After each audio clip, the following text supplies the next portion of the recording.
হিন্দুদের শারদীয় দুর্গা পূজা উপলক্ষে শুভেচ্ছা ও অভিনন্দন জানানো কোনো মুসলমানের জন্য কিংবা কোনো রাজনৈতিক দলের মুসলিম লিডারের জন্য কোনো ক্রমেই জায়েজ নেই। কারণ শুভেচ্ছা ও অভিনন্দন জানানোর অর্থই হলো সেই কাজটির প্রতি সন্তুষ্টি ও একাত্মতা পোষণ করা। আর শরীয়তের নীতিমালা হচ্ছে যে কাজ হারাম সেই কাজের প্রতি শুভেচ্ছা ও অভিনন্দন ও একাত্মতা পোষণ করাও হারাম।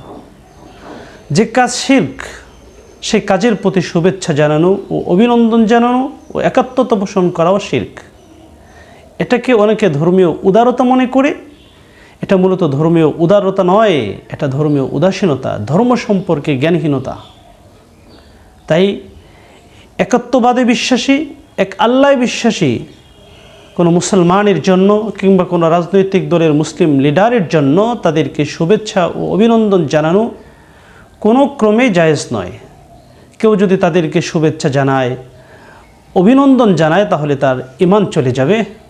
তার খালেস দিলে তওবা করে ঈমানকে নবায়ন করতে হবে এবং সাথে সাথে তাদের ধর্মীয় আচার অনুষ্ঠানে অ্যাটেন্ড করা থেকে, নিজেকে যোগ করা থেকে বিরত থাকতে হবে। আল্লাহ তাআলা আমাদের সকলকে দিনের সঠিক সমঝ দান করে সঠিকভাবে এই দুনিয়াতে জীবনযাপন করার তৌফিক দান করুন।